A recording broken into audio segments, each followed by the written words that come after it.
Praise the Lord, hallelujah. जैसे हम लोग यहाँ देखते हैं प्रियो कि प्रभु का वचन हमें यहाँ बताता है राजाओं की पुस्तक अध्याय 18 और उसका 41 से लेके 46 तक हमने जैसे देखे, और हम यहाँ देख रहे हैं कि प्रियो प्रभु चाहता है कि हम एलिया के जैसे क्या करें, हम प्रार्थना करें। हम मिलकर प्रार्थना करेंगे तो प्रभु ज़रूर करेगा। और ख़ास याकूब की पत्री में यहाँ बताया है कि याकूब कहता है कि एलिया हमारे समान ही है। तो जब परमेश्वर ने उसकी प्रार्थना सुनी तो हमारी क्यों नहीं सुनेगा। ताओ हम सब लोग मिलकर प्रार्थना करेंगे। हम सब एक मन से एक चित्त से प्रार्थना करेंगे। जो लोग घुटने पे नहीं आ सकते, नीचे नहीं बैठ सकते, वो लोग अपने एक मन से हाथों को उठाकर प्रार्थना करें। और जो लोग नीचे बैठे हैं, घुटनों पर आ सकते हैं, उन्होंने घुटनों पर आकर अपने सिर को नीचे कर कर, भले इसके जैसा एलिया के समान सिर दोनों घुटनों के बीच में नहीं ले पाए, कोई बात नहीं, लेकिन परमेश्वर तो जानता है हम घुटने टेके हैं, है ना। तो हम मिलकर प्रार्थना करेंगे, क्योंकि जहाँ एकता होती है, जहाँ प्रार्थना होती है, देखो एलिया के साथ कोई नहीं था। गेहजी इतना अच्छा स्ट्रांग प्रार्थना करने वाला नहीं था, नहीं, और वहाँ कोई दूसरा नहीं था जो एलिया को सपोर्ट करे, प्रेयर का, उसको प्रार्थना का सपोर्ट करे, ऐसा कोई नहीं था। लेकिन हमारे पास तो है, हम अकेले नहीं हैं, हम सब है ना। तो हम सब है, तो आओ हम मिलकर प्रार्थना करेंगे। हम सब लोग, जो लोग नीचे बैठे, उन्होंने अपने सिर को और अपने हाथ को जोड़ना नीचे और प्रभु से प्रार्थना करना, या हाथ ज़मीन पे टिकाना। और हम जो कुर्सी पे हैं या खड़े हैं, अपने हाथों को ऊपर उठाकर प्रार्थना करें। ओ धन्यवाद, धन्यवाद, धन्यवाद, धन्यवाद, धन्यवाद। एक मन से प्रभु हम सियोन कलीसिया एक चित्त प्रार्थना करते, यीशु के नाम से मेरे महान पवित्र पिता, यीशु नासरी के नाम से हम ये विनती करते हैं प्रभु पवित्र पिता। हाँ प्रभु, अभी जो महंगाई हो गई है, इसमें ना भूख ना प्यास का अकाल है, परंतु अकाल है वो आपके वचन का, वचन सुनने का प्रभु। इसलिए मेरे महान पवित्र पिता, क्योंकि आपका चर्च बंद है, चर्च में आ नहीं सकते। आज ऐसे कितने लोग हैं प्रभु, आपके पास आना चाहते लेकिन आ नहीं पा रहे, आपकी प्रार्थना करना चाहते हैं लेकिन प्रार्थना कर नहीं पा रहे। यीशु के नाम से आपका भवन खोलो, अकाल को दूर कर दो। यीशु के नाम से चर्च चालू करो, चर्च चालू करो प्रभु। परिस्थिति तो ऐसी दिखती है कि असंभव। एलिया ने भी देखा, एलिया को मालूम पड़ा, कान में वाणी आई, बड़ी गड़गड़ाहट बारिश हो रही है। उसने विश्वास किया और उसने लू लगाकर, मन लगाकर प्रार्थना की। प्रभु पवित्र पिता, वैसे आज हम भी वही कर रहे हैं। आज भले परिस्थिति ऐसी दिख रही है, कंटिन्यूसली बाहर बारिश है, बाढ़ है, हम ऐसा सोच रहे हमारा प्रशासन कैसे कह सकता है इस परिस्थिति में कि लॉकडाउन बंद हो चुका है, ट्रेन चालू हो गई, धार्मिक स्थल चालू हो गए, सारे चर्चेज चालू हो गए, ऐसा वो कैसे कह सकता है। लेकिन आप कर सकते हो। जैसे हमने देखा 7वीं बार गेहजी ने देखा, हाथ बादल का एक छोटा सा हाथ आया, वो हाथ आपका है। आप बढ़ाओ हाथ यीशु के नाम से, वो समुद्र के ऊपर, तो वैसे ही आप भी इस पृथ्वी के ऊपर अपना हाथ बढ़ाओ, सारे धार्मिक स्थल चालू करो यीशु के नाम से।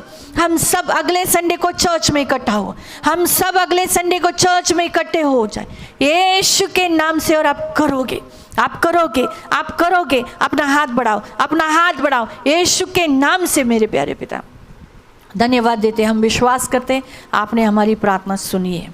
धन्यवाद देते पिता, धन्यवाद मेरे राजा, धन्यवाद, धन्यवाद।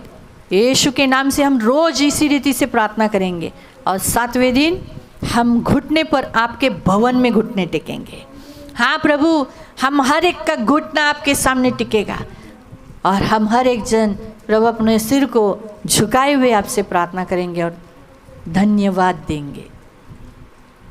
आप करके देखो, हम सचमुच संडे को घुटनों पर सबसे पहले आते हैं कि नहीं। देखो प्रभु, सबसे पहले और सबसे लास्ट 2 बार हम घुटने टिकाएंगे। प्रभु धन्यवाद देते यीशु के नाम से, आमीन। Praise the Lord, hallelujah. प्रियो, सचमुच हमारा परमेश्वर बहुत अच्छा और महान परमेश्वर है। इसलिए हफ्ता भर आपको क्या करना है, आज से घुटनों पर आना है। आज शाम को भी आप घुटनों पर आओ, आपको जब भी समय मिलेगा तो आप ज़रूर घुटनों पर आकर फिर से प्रभु के सामने प्रार्थना करो। कल भी प्रार्थना करो, मंगलवार को भी प्रार्थना करो, बुधवार को भी, गुरुवार को भी, शुक्रवार को, शनिवार को, और संडे को हम इकट्ठा होकर परमेश्वर के भवन में जैसे हम परमेश्वर के भवन में आएंगे, शुरुआत करने से पहले ही हम घुटनों पर आकर क्या करेंगे? धन्यवाद और प्रार्थना करेंगे। हालेलुया। अभी हम देखेंगे 46 वचन। 46 वचन में लिखा है कि भारी वर्षा हो गई, और सचमुच ऐसी भारी वर्षा हो गई कि ये इजराइल को चला गया करमिल से। और बाद में 46 में लिखा है, यहोवा की शक्ति एलिया पर ऐसी हुई कि वह कमर बांधकर आहाब के आगे आगे इजराइल तक दौड़ता चला गया। ये हम देखते हैं, इसका मतलब ऐसा नहीं कि वो कंपटीशन नहीं लगा रहा था, वो कंपटीशन नहीं लगा रहा था। देखो, मैं आपको यहाँ एक कुछ बातें बताना चाहती हूँ। पहली बात तो ये, आहाब एलिया को शत्रु समझता था।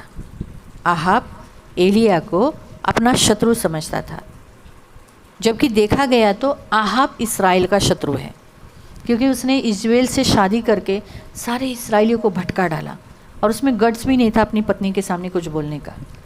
तो देखा गया तो आहाब शत्रु था परमेश्वर का। लेकिन आहाब क्या करता था? आहाब एलिया को अपना शत्रु समझता था, लेकिन एलिया ने कभी भी आहाब को अपना शत्रु नहीं समझा। परमेश्वर का आत्मा जिसमें होता है, वो व्यक्ति, जो लोग उसको सता रहे हैं, तकलीफ़ दे रहे हैं, वो उनको शत्रु कभी नहीं समझते, परंतु उनके लिए प्रार्थना करते हैं, उनके लिए मध्यस्थी करते हैं। आप बोलोगे ऐसे कैसे आप बोलते हो कि आहाब एलिया को शत्रु समझता था? क्योंकि अगर आप इसी अध्यायों में पढ़ोगे तो 18 अध्याय में, तो वहाँ वो कहता है, मैं बताती हूँ, 17वां वचन,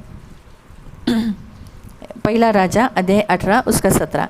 एलिया को देखते ही आहाब ने कहा, हे इस्राएल के सताने वाले, क्या तू ही है ना? उसने कहा, मैंने इस्राएल को कष्ट नहीं दिया, परंतु तूने ही तेरे पिता के घराने को दिया है, क्योंकि तुम यहोवा की आज्ञाओं को टालकर बाल देवताओं की उपासना करने लगे हो, है ना। यहाँ पर हम देखते हैं कि कैसे वो उसको शत्रु समझता था। लेकिन हम देखते हैं कि जैसे बाल देवताओं के पुजारियों को नाश करने के बाद उसने अपनी वो एलिया दिखा रहा है, उसे क्या कहता है? खा पी। भारी वर्षा की सनसनाहट मुझे सुनाई पड़ती है 41 में। वो क्या कहता है? खा पी। क्या कर रहा है अभी?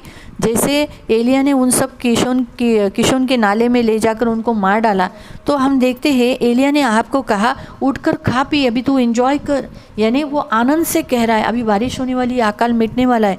इसीलिए प्रियो, परमेश्वर आज हमसे भी यही कहता है कि अब चर्च जैसे चालू हो रहा है, हम मसीह होने के नाते हम आपस में एक दूसरे के बीच में शत्रुत्व नहीं रखें, आपस में एक दूसरे को अपना शत्रु नहीं समझे।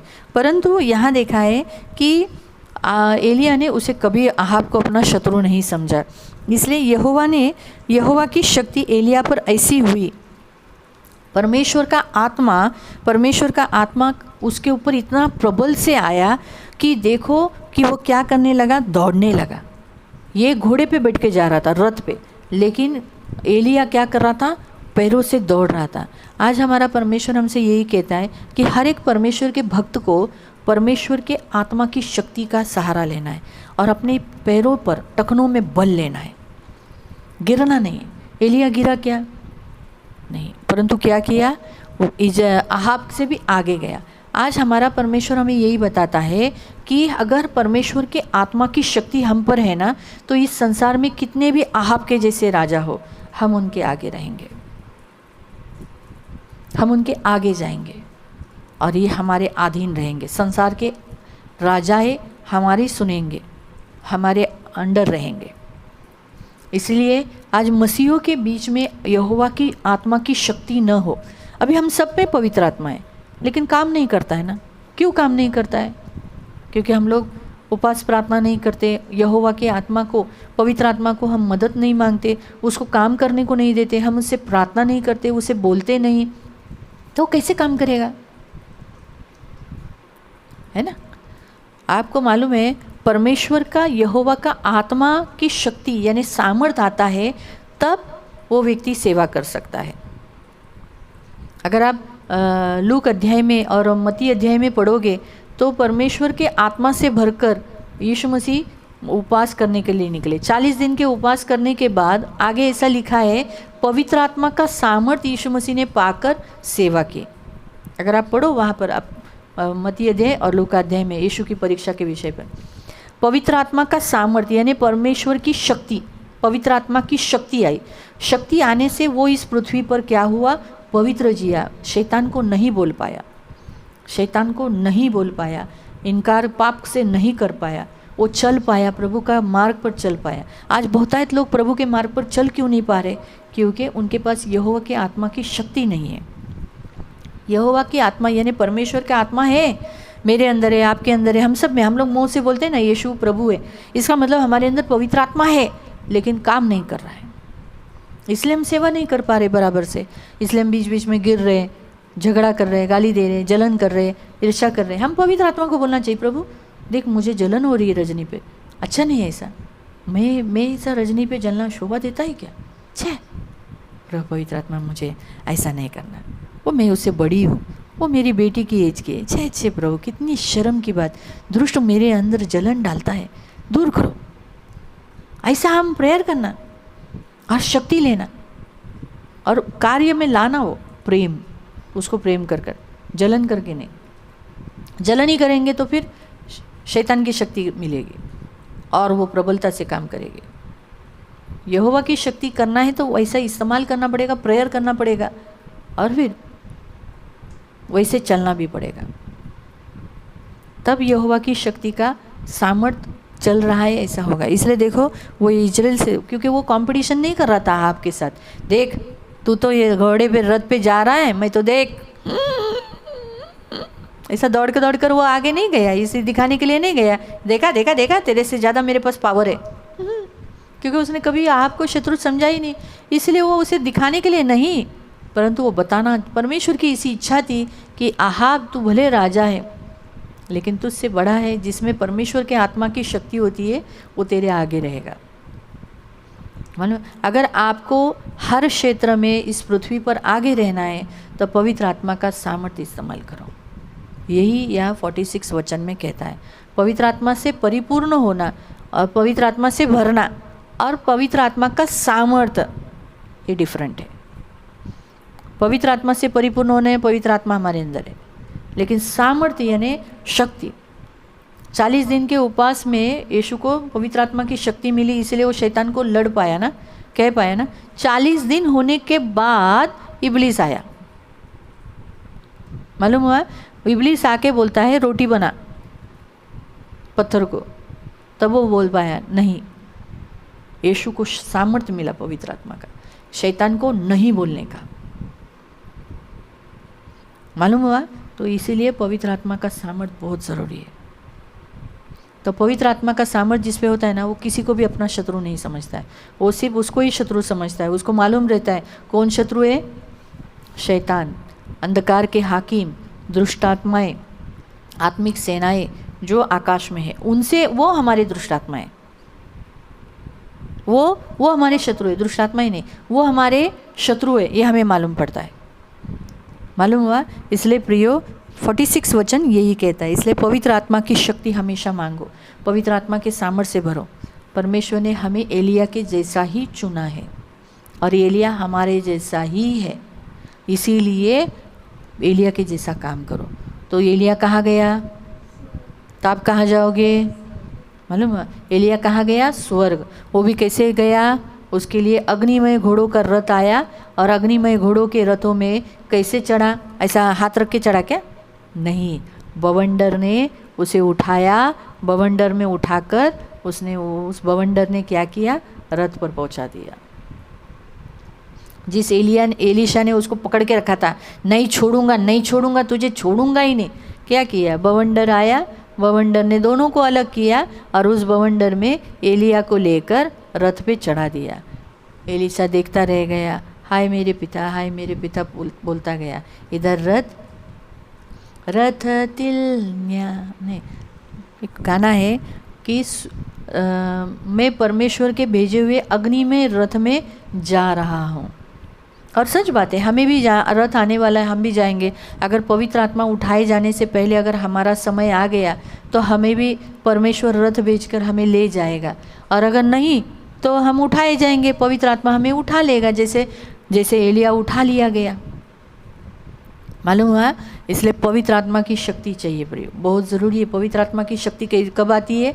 जब आप प्रार्थना करते हो, स्तुति आराधना करते हो, वचन पढ़ते हो, वचन का आज्ञा पालन करते हो और जो बोला है वैसे ही करते हो, तो आपके अंदर पवित्र आत्मा की शक्ति है। जब आप उपवास करते हो तब पवित्र आत्मा की शक्ति होती है। पाप से नहीं कहते हो तब आपको शक्ति ही रहती है। जब आप पाप में हाँ हो जाते हो यानी शक्ति नहीं है पवित्र आत्मा की। शक्ति कब बढ़ेगी? जब आप नहीं नहीं नहीं नहीं, जब जब इच्छाएं आएगी तब नहीं नहीं बोलकर नहीं करोगे तभी होगी। प्रभु आपको आशीष दे। आओ हम प्रार्थना करेंगे। पवित्र पवित्र करुणा में प्रेमी पिता प्रभु यीशु के नाम से प्रभु हम आपके सामने आते हैं। प्रभु पवित्र पिता, इन सभीयों को पवित्र आत्मा की शक्ति, यहोवा की शक्ति हर एक पर आने के लिए सहायता करना। इसके लिए उपवास, प्रार्थना, ज़्यादा आपके चरणों में बैठने के लिए मदद करना। ये हफ्ता भर प्रभु पवित्र पिता हम सभी, इसमें मैं भी हूँ, हम सब प्रभु पवित्र पिता ये वचन सुनने वाले अपने घुटने पर आकर सिर को झुकाकर प्रभु आपसे प्रार्थना करने के लिए मदद करना। और संडे को हम चर्च में इकट्ठा होने के लिए मदद करना। सभी को आशीषित करना, सबके घर में शांति देना, सबके मनोरथों को पूरा करना, सबके कौटुंबिक जीवन में शांति देना। आपके बच्चे आपसे जो भी मांगा है आपने दिया है, चंगाई दिया है, इसलिए धन्यवाद देते। धन्यवाद पिता। सबको आशीष देना, भरपूरी देना, कभी किसी चीज़ की कमी और घटी होने नहीं देना, दया रखना प्रभु यीशु के नाम से, आमीन। सगळ्यांना प्रेज द लॉर्ड। जितने जनों ने तेल लाया हाथ में पकड़ेंगे, हम तेल के लिए प्रार्थना करेंगे। आंखों को बंद करेंगे। पवित्र पिता, हम तेल को आपके चरणों तले लाते। तेल जैसा तेरा चिन्ह है, पवित्र आत्मा का अभिषेक का, चंगाई का, छुटकारे का, अलग होने का। इसमें हम आपका सर्व सामर्थ्य लहू मिलाते। वो लहू जो कलवरी क्रूस पर हमारे लिए बहाया गया, वो सर्व सामर्थ्य लहू मिलाते। तो ये तेल नहीं, तेरा लहू है। जो भी कार्यों के लिए इस्तेमाल होगा, अद्भुत रीति से तेरा लहू कार्य करे। तेरा लहू चंगा करता है, शिफा देता है, उद्धार देता है। ये जिस घर में जा रहा है उस घर में उद्धार, जीवन, शिफा आने के लिए सहायता करना प्रभु यीशु के नाम से, आमीन। जितने छोटे बच्चे खड़े हो जाएंगे, हम प्रार्थना करेंगे। पवित्र पिता, इन सारे छोटे बच्चों का पिता परमेश्वर तू है। तू इनकी ढाल, इनका कवच, इनका प्रभु, इनका स्वामी, इनका गडरी है। इनके साथ सदा रहने वाला इनका पवित्र पिता है। करुणा दया रखना, आंखों की पुतली के समान संभाल लेना। मेरे राजा, मेरे मान पवित्र पिता प्रभु, इन सब बच्चों की रक्षा करना। गंदे वासना भरे लोगों से, बलात्कारी लोगों से हमेशा रक्षा करना। इन सब बच्चों को आशीषित करना और आपके पंख में सुरक्षित रखना। इन बच्चों को यीशु के लहू से कवर करते हो प्रभु यीशु के नाम से, आमीन। सारे जवान जिनका विवाह नहीं हुआ वो खड़े हो जाएंगे, हम प्रार्थना करेंगे। पवित्र पिता, इन सारे जवानों को आपके हाथ में देती हूँ। जवानी के अभिलाषा से दूर रखना, इनका शरीर इनके कंट्रोल में, वश में रहने के लिए मदद करना। शरीर के अभिलाषा से भागने के लिए, दूर रहने के लिए सहायता करना प्रभु। इसलिए प्रतिदिन बाइबल पढ़ने के लिए, प्रार्थना करने के लिए मदद करना। तेरा वचन अपने हृदय में संचय करके रखने के लिए तू मदद करना। ये मेरी विनती, मेरी प्रार्थना है। दया रखना, सब कुछ आपके हाथ में दे। इन्हें आशीषित करना प्रभु यीशु के नाम से, आमीन। सगळ्यांना प्रेज द लॉर्ड। हम शाम को 5 बजे मिलेंगे। प्रभु आपको आशीष दे।